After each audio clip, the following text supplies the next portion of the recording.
तो आप सभी विद्यार्थियों की मेरे ओर से अपने चैनल में हार्दिक स्वागत और अभिनंदन है। मैं अपनी ओर से आप सबों को हार्दिक स्वागत करता हूं, नमस्कार करता हूं। तो हम लोग पीछे की क्लास से आगे की ओर बढ़ेंगे। पीछे के पार्ट्स जो पढ़ चुके थे, गंगा का प्लेन, गंगा का मैदान में, वो सब कंप्लीट हो चुका था उत्तरी मैदान को। आज हम लोग पढ़ेंगे उसी भाग का जो है उत्तरी मैदान का अगला हिस्सा, जिसका नाम है असम का मैदान। ठीक है, क्या नाम है? असम का मैदान।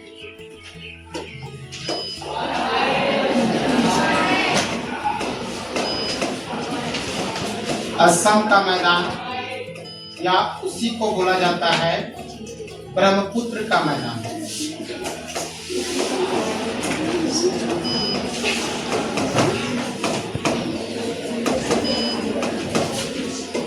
ब्रह्मपुत्र का मैदान। तो अभी देख रहे हैं कि ये ब्रह्मपुत्र नदी द्वारा निर्मित है।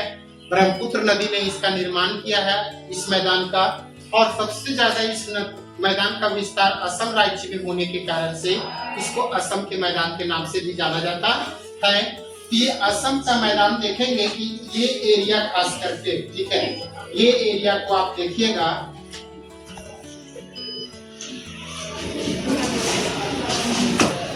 इस एरिया में भारत के यहाँ पे ये जो एरिया दिखाई देगा आपको, वो असम के मैदान के रूप में दिखाई देगा। ठीक है, ये एरिया जो दिखाई देगा वो असम का मैदान है।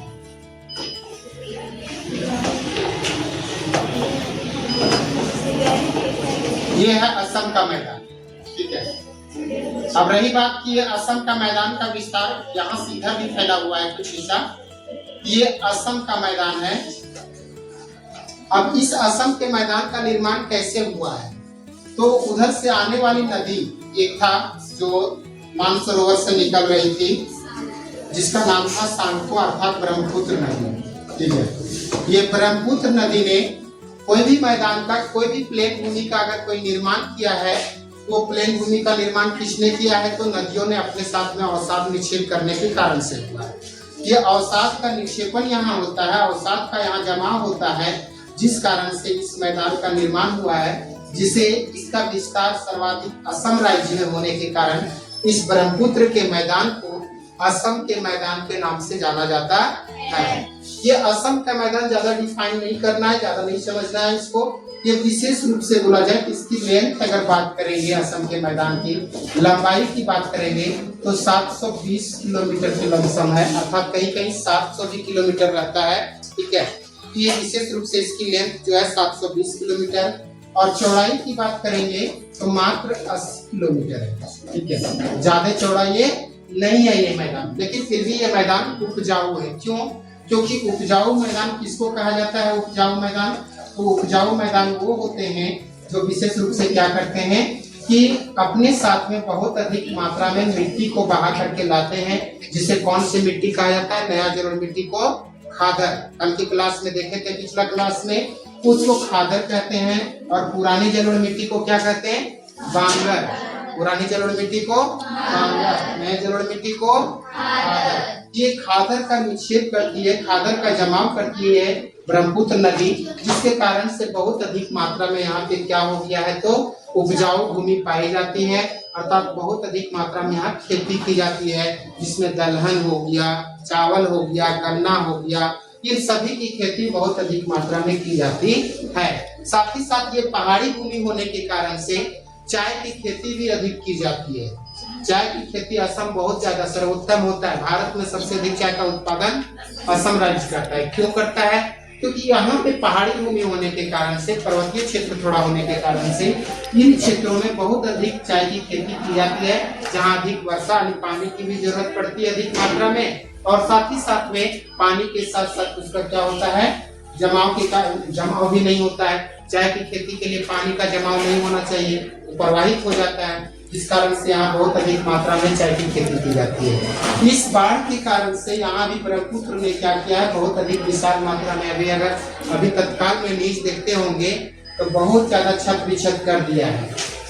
बताया जा रहा है कि 28 लाख लोगों को यहाँ प्रभावित किया है, जिसमें से कितने जाने चली गई है अभी लापता बहुत सारे लोग हैं। ठीक है, असम में इस बाढ़ के कारण से घर घर को पूरा बहा दिया है, घर को ही पूरा बहा करके ले गया नदी। तो इस प्रकार से ये असम का मैदान उपजाऊ है लेकिन बाढ़ग्रस्त क्षेत्र है।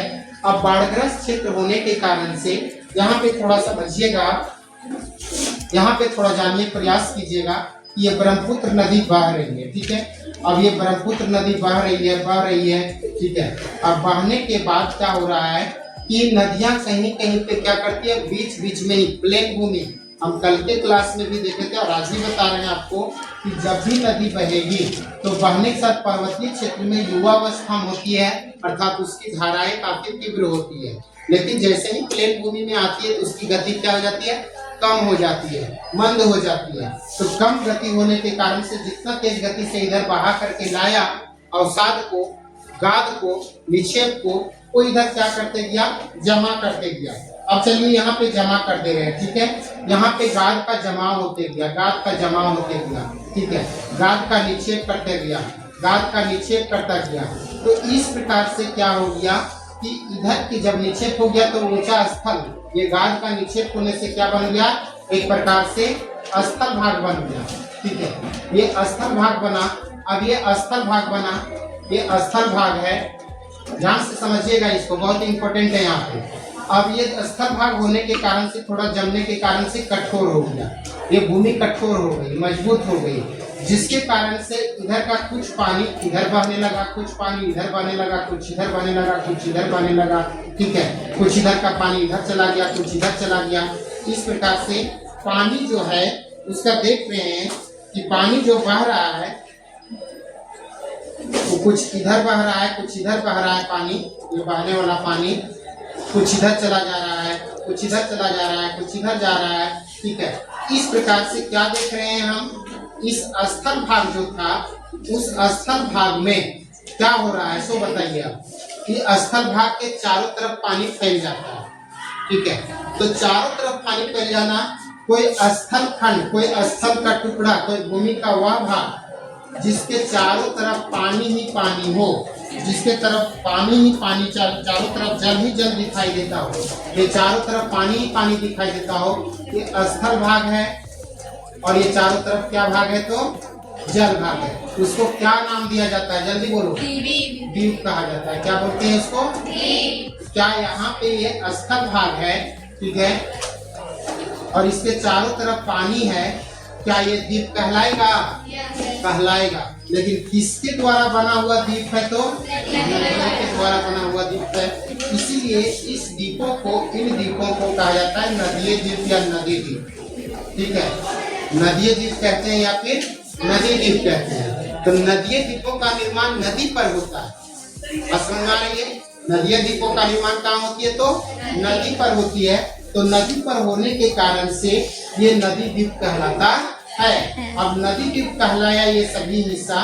तो इस प्रकार से इस मैदान में, कौन सा मैदान पर चर्चा चल रहा है अभी, असम के मैदान पर। तो असम के मैदान में बहुत अधिक मात्रा में नदी द्वीप पाए जाते हैं। असम के मैदान में बहुत अधिक मात्रा में कौन सा द्वीप पाए जाते हैं, नदीय द्वीप पाए जाते हैं। और इसी में से विश्व का सबसे बड़ा नदी द्वीप, हाँ बता चुके हैं, विश्व का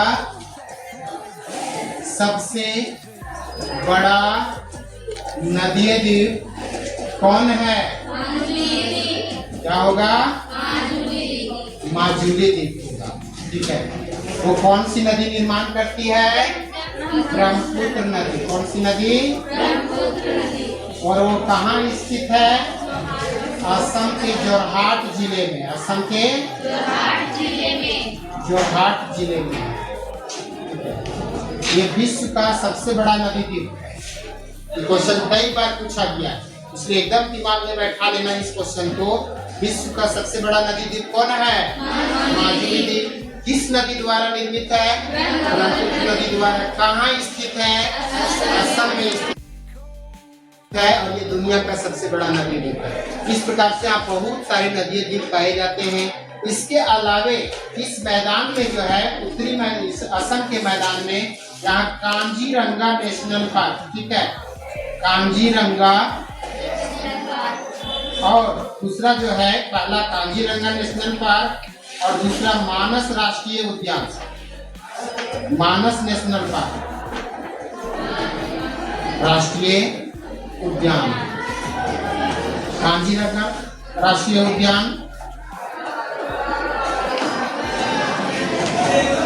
और मानस नेशनल राष्ट्रीय उद्यान, मानस राष्ट्रीय उद्यान, ये दोनों का दोनों कहाँ स्थित है? असम के मैदान में स्थित है। और किस राज्य में स्थित है? तो असम राज्य में स्थित है। कहाँ स्थित है? तो ये भी क्वेश्चन पूछा गया है, 10th लेवल तक काम आएगा आपको, 10th में भी पढ़ना है, ठीक है।